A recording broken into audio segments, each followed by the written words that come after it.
தொடர்ந்து இந்த டிவிகே தற்குறிகளுக்கு நாலா பக்கமும் செருப்படி விழுந்துகிட்டு இருக்கு. முன்னாடிலாம் நாம் தமிழர் கட்சிக்காரங்க தான் போட்டு அடி வெளுப்பாங்க. இப்ப நெறியாளர்களும் வச்சு செய்யறாங்க.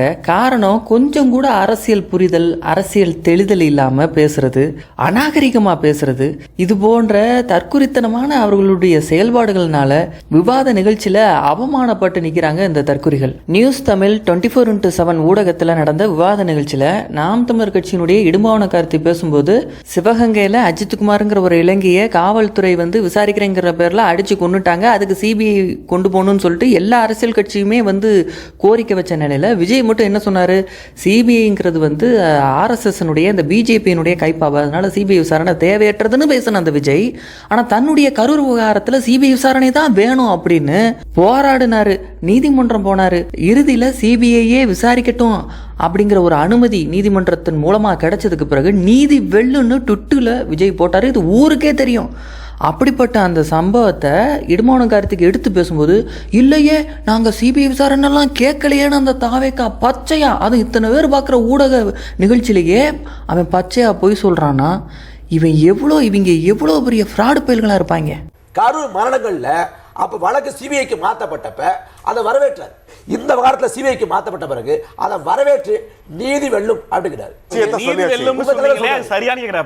சிபிஐக்கு மாத்தினது நீதி வெல்லும் ட்வீட் போட்டாங்க. சிபிஐக்கு மாத்தல, உச்சநீதிமன்றம் தலைமையிலான ஒரு குழு, அந்த குழு சிபிஐ அதன் கீழ் செயல்படுகிறது, அவ்வளவுதான்.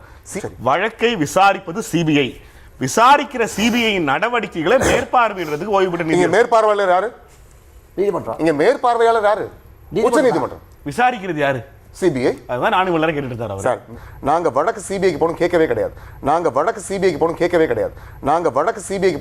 கிடையாது. தலைவா பட விவகாரத்துல அம்மையார் ஜெயலலிதா கிட்ட மானங்கட்டு மண்டியிட்டு விஜய் மன்னிப்பு கேட்டது உண்மை.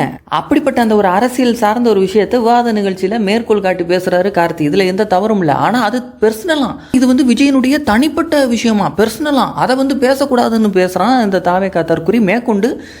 மேற்கொண்டு சீமான் அவர்கள் மேல தொடுக்கப்பட்ட அந்த பொய்யான பாலியல் புகாரை தொட்டு பேசினதும் கோவத்தின் உச்சிக்கே போயிட்டாரு இடும்பாவன கார்த்திக்கு. இந்த மோடியா லேடியா தலைவா படத்துக்கு மோடியா லேடியா ஏத்தவங்க அவங்கதான்.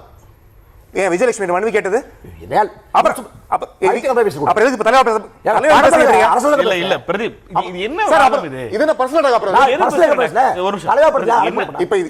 படத்துக்கு கேட்டதுக்கு நீங்க கேட்ட கேள்வி என்ன சம்பந்தம்? இவர் எதுக்கு இதை கொண்டு வந்தார்? இப்போ சொல்லுங்க. ஏன் நீங்க என்ன பிரச்சனை சார்? இல்ல நீங்க இப்ப என்ன பிரச்சனை? இல்ல பிரதீப், ஒரு விவாதத்துல உங்களால் பதில் சொல்ல முடியலன்னா பெர்சனலுக்குள்ள பக்கத்துக்குள்ள போவேங்கிறது என்ன மாதிரி? நீங்க சம்பந்தமே இல்லாம சீமான் குறித்த பெர்சனல் பேஜை எடுத்துருந்தீங்க. இந்த இடத்துல நாம நெறியாளர் நெல்சன் சேவியரை பாராட்டியே ஆகணும். அது எப்படி நீங்க சீமானோட பெர்சனல் பக்கங்களை இங்க பேசலாம், விவாத நிகழ்ச்சியில இதை எப்படி நீங்க எடுத்து பேசலாம்னு சொல்லிட்டு கடுமையான கண்டனத்தை அந்த தற்குறிக்கு கொடுத்தாரு. விஜய் தலைவா படத்துக்காக விஜய் போய் முதலமைச்சரோட மன்னிப்பு கேட்டு வீடியோ போட்டது அரசியல். நீங்க எப்படி பெர்சனல் சொல்லுவீங்க? எப்படி நீங்க சொல்றது பெர்சனல் சொல்லுவீங்க? இப்ப தலைவா படத்துக்கு அவர் போனது என்ன பிரச்சனைங்க? அதான் உங்களுக்கு கேக்குறேன். உங்கள் பிரச்சனைக்காக நீங்கள் நிற்க முடியாமல் போன சூழலை அவர் எடுத்து சொல்றாரு, அவ்வளவுதான்.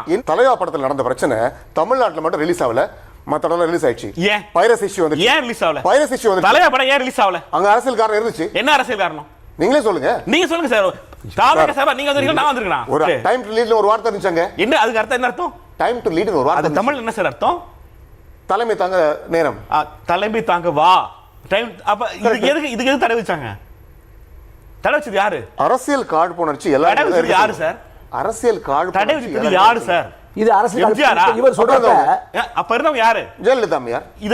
இது அரசியல் தானே. இத கேட்டது எப்படி நீங்க பெருசா சொல்றீங்க? ஒரு பக்கம் இடும்பாவனம் கார்த்தி அடிக்க, இன்னொரு பக்கம் நெறியாளர் அடிக்கன்னு அடி தாங்காம அந்த தற்குறி திணறினதை ஒட்டுமொத்த மக்களுமே பார்த்து ரசிச்சாங்க. நெறியாளர் நெல்சன் சேவியர் திமுக ஆதரவாளர் அப்படின்னு சொல்லப்பட்டாலும் அவர் இந்த இடத்துல நியாயம் தவறாம நடந்துகிட்டாருங்கிறதுக்காகவே நாம அவரை பாராட்டலாம். கொஞ்ச நேரத்துக்கு முன்னாடி தான் ஜெயலலிதா அம்மையார் இரும்பு பெண்மணி, அவங்க ஆளுமை தெரியுமா அப்படின்னு பேசினான். அடுத்த நொடியை அப்படியே மாற்றி பேசி, ஆமாங்க அவங்க ரொம்ப அரகண்டானவங்க, தலைவா படத்தில் அவங்க செஞ்சது தப்புதாங்கிற மாதிரி பேசுறாரு. ஒரு நிமிடத்தில் தன்னுடைய நிலைப்பாட்டை மாற்றிக்கொள்ளக்கூடிய ஒரு கேவலமான கொள்கையற்ற அந்த கூமுட்டைகள் தான் இந்த தாவேக்கா தற்குறிகளான. முற்றிலும் தியாகி ஜெயலலிதா அம்மையார் வார்த்தை நான் எங்கேயும் பதிவே இல்லை. செங்கோட்டை சொல்றாரு, அது அவருடைய தனிப்பட்ட விருப்பம். சரி, செங்கோட்டை இணைஞ்சன்னைக்கு ஜெயலலிதா நினைவிடத்துக்கு போனீங்களா? அது யாரோட விருப்பம்? கட்சியா மொத்தமா போனீங்களே? சார் அவங்களும் ஒரு நல்ல ஆளுமை தான். குறைகள் இருக்கானா கண்டிப்பா இருக்கு. Nobody is perfect in this world. நாம் தமிழர் கட்சி அப்படி கிடையாது. கொண்ட கொள்கையில நிலைத்து நிற்கக்கூடிய ஒரு கட்சினா அது நாம் தமிழர் கட்சி மட்டும்தான். அம்மையார் ஜெயலலிதா இறந்து போய் பல வருஷம் ஆகிப்போச்சு. ஆனாலும் இன்னைக்கு வரைக்கும் அம்மையார் ஜெயலலிதாவை எதிர்த்து உங்களால் பேச முடியல. வெளிப்படையா தலைவா பட விவகாரத்தில் அம்மையார் ஜெயலலிதா செஞ்சது தப்புங்க, அவங்க வந்து எங்களை ரொம்ப ஒடுக்குமுறை செஞ்சாங்க, அடக்குமுறை செஞ்சாங்க. ஆமாம், அது உண்மைதான், அது அரகன்ஸ் தான், அது வந்து அதிகார துஷ்பிரயோகம் தான் ஒரு வார்த்தை தாவேகா சார்பாக பேசுகிறவனால பேச முடியுதா? அவங்க தலைவனால் இன்னைக்கு வரைக்கும் வாய் திறக்க முடியுதா?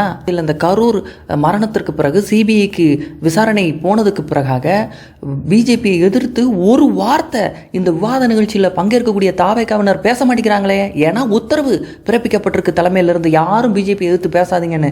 அப்போ இப்படிப்பட்ட தொடர்நடங்கி பயலுக்கு எதுக்குடா கட்சி, எதுக்குடா உங்களுக்கு நாட்டை ஆள்ற கனவு அப்படின்னு நான் கேட்கலங்க.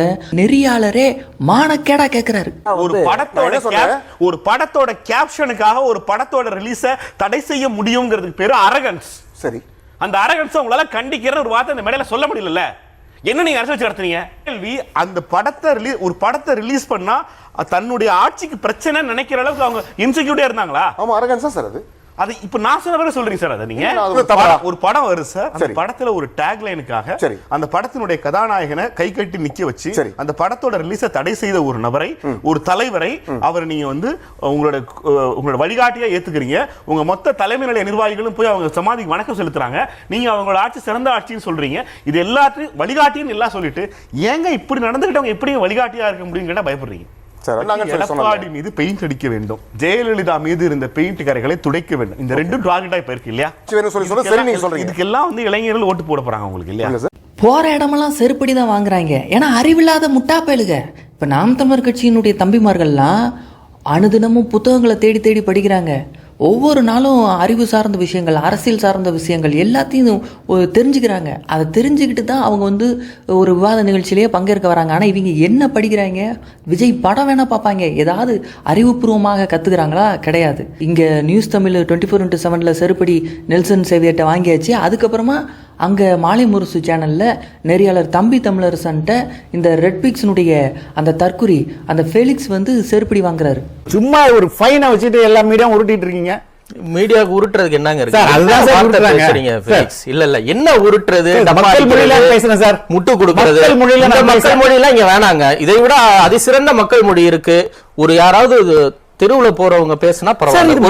ஒரு ஜேர்னலிஸ்டா, ஒரு சீனியரா இருந்திருக்கீங்க. என்ன இது தவறா? இந்த மீடியா உருட்டிக்கிட்டு இருக்கா? நீங்க நீங்க இத்தனை வருஷம் எங்க உருட்டீங்க? இந்த இன்ஃபர்மேஷன் இத்தனை வருஷம் நீங்க எங்க உருட்டீங்க கேக்குறேன். இந்த இன்ஃபர்மேஷன் உங்களுக்கு தெரியுமா தெரியாதா? என்னங்க இதெல்லாம் நான் கேக்குறேன். தெரியுமா? அவங்களும் தானே. இல்ல நீங்க ரொம்ப நாளா இதெல்லாம் பேசுறீங்க. அதாவது விஜய் காமிச்சு டிஆர்பி வாங்கிக்கிறீங்க. விஜய் தான் உங்களுக்கு எல்லாம் பண்ணி கொடுத்துட்டு சார். என்ன உண்மை? இப்ப விஜய் வரதுக்கு முன்னாடி எல்லாரும் வறுமையில இருந்தோமா சார்? அப்படி இல்ல. நெட்ஃபிளிக்ஸ் மூடிட்டீங்களா நீங்க? there was a shift இல்ல. நெட்ஃபிளிக்ஸ் மூடிட்டீங்களா? நடத்தலையா நீங்க? நீங்க யாரோ இல்ல நான் வறுமையில இருந்தேனா? எல்லா நிறுவனம் வறுமையில இருந்துச்சு சார். நீங்க அதை அக்செப்ட் பண்ண மாட்டேங்கிறீங்களா? எப்படி ஷிஃப்ட் ஆகாது? ஆன்மீக அரசியல் ரஜினி பேசும்போது எடுத்தோம், மைய அரசியல் கமல் பேசும்போது எடுத்தோம், பிரஸ் மீட் தினகரன் ஹேண்டில் பண்றான்னு பேசும்போது அவரையும் தான் எடுத்தோம். எல்லாரும் அரசியலுக்கு வரும்போது எடுக்கிறது தான் விஜய்க்கு எடுக்கிறோம். ஒரு எதிர்பார்ப்பிற்கு எடுக்கிறோம். நான் என்ன கேக்குறேன் வந்து டிஆர்பி சோறு போடுறாரு அப்படிங்கறதெல்லாம் என்ன பேச்சு சார்? நான் என்ன கட்சி ஆரம்பித்த இத்தனை வருஷத்தில் ஒரு நல்லது கூட இந்த தமிழ்நாட்டுக்கு இந்த கட்சி செஞ்சதில்லை. மக்களுக்கு தொந்தரவு தான், பப்ளிக் நியூசன்ஸ் தான். இந்த லட்சணத்தில் இவங்க சொல்கிறாங்க வீட்டுக்கு ஒரு விஜய் இருக்கானா, அவன் ஓட்டர் ஐடியை தூக்கிட்டு ஓட்டு போட வருவானா. அதான் பத்திரிகையாளர் கோடீஸ்வரன் அற்புதமாக கேட்டார். வீட்டுக்கு விஜய் மட்டும்தான் இருக்கிறாரா? என் வீட்டில் வந்து மற்ற சூர்யா ஃபேனு, ரஜினி ஃபேனு, அஜித் ஃபேன்லாம் எந்த வீட்லையும் இல்லையா அப்படின்னு கேட்டார். விஜய் இருக்காங்க, விஜய் இருக்கிறாங்க. அவங்க தேர்தல் நாளைக்கு வந்து பார்ப்பாங்க. அப்ப தெரியும் ஏன்டா என்ன கூப்பிட்டீங்கன்னு நீங்க எல்லாம் நினைப்பீங்க அப்படிங்கிற. அதுக்கெல்லாம் முன்னாடியே பாசாபாய் அண்ணாமலை எல்லாம் ஆல்ரெடி வீட்டில் உட்காந்து இருக்கிறாங்க. கமல்ஹாசன், குருதி புனல், குணா கமல்லாம் இவர் படம் அப்புறமா வந்த படம். அப்போ அவங்கெல்லாம் சொல்ல மாட்டாங்களா? இவர் ஒண்டி தான் நடிகரா? அவங்கெல்லாம் நடிகர் இல்லையா? சரி, மங்காத்தா படம் ஓடிச்சு, எத்தனை அஜித் வீட்டில் உட்காந்து இருப்பாங்க. சூர்யா படம் இருக்குது, இவர் ஒண்டி தான் நடிகரா? அவங்களாம் நடிகர் கிடையாது. அவங்க நாட்டில் நல்லது பேசல, அரசியல் பண்ணல.